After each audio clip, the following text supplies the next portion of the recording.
friends, it's time for another Bible story. Last time I read to you a story about Joseph and his wonderful coat. This next story takes place years after Joseph's life and is about Moses. Let's see if you can understand how Moses' mom protects him. Many years after Joseph died, Egypt had a new king who was very cruel to Joseph's family, the Hebrews, who lived in Egypt. He made them work as slaves. They were forced to make bricks of mud to build great cities and temples for the king and to work on the land. The Hebrews worked hard from early morning until late at night, watched over by Egyptian guards, and they were beaten if they tried to rest. There were so many Hebrews in Egypt by this time that the king was frightened they would rebel against him and seize his throne. So he made a new law and ordered his soldiers to kill all the Hebrew baby boys as soon as they were born. One Hebrew mother managed to hide her new baby son called Moses until he was 3 months old. But as he grew older, she was afraid the Egyptian soldiers would hear him crying, find him, and then kill him. One day she picked up Moses and hurried secretly down to the riverbank. There she made a basket out of reeds and covered the outside with tar to make it waterproof. When the basket was finished, she put Moses in it. He was fast asleep. She put the basket gently down on the water and pushed it out on the great Nile River. Moses' sister was hiding in the reeds. She watched the basket float away down the river and she followed it, walking along the bank to see where it would go. I have some pictures to share with you. Here's a picture of the Nile River, and you see Moses in his basket that his mom made. And I think these are the reeds. I'll show you a picture of Moses' sister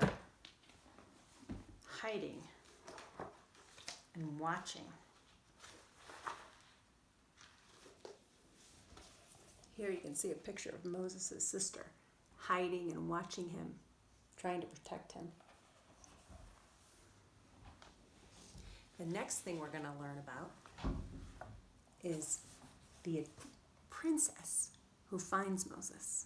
And that's a picture of her looking in on Moses.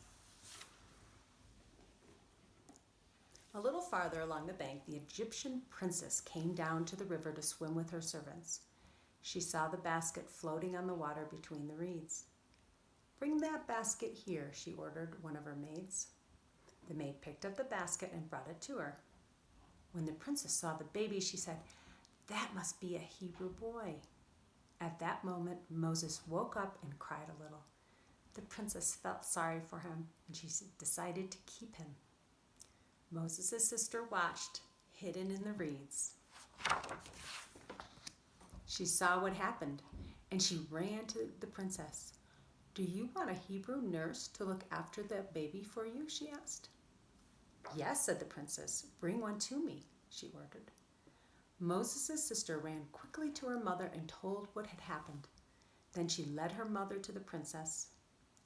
"Take this baby away and look after him for me. I will pay you well," said the princess. Moses' mother very happily took her baby son home and looked after him. He was safe now.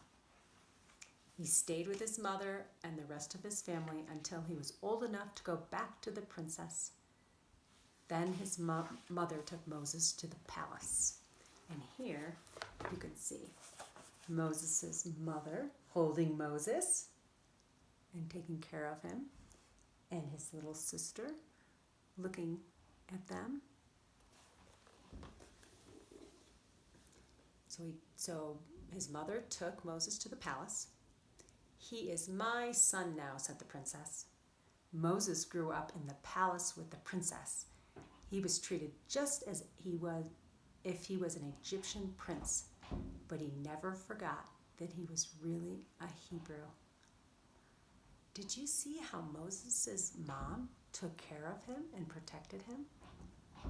When she put him in the river, the princess found him and took him in and kept him safe to keep him safe.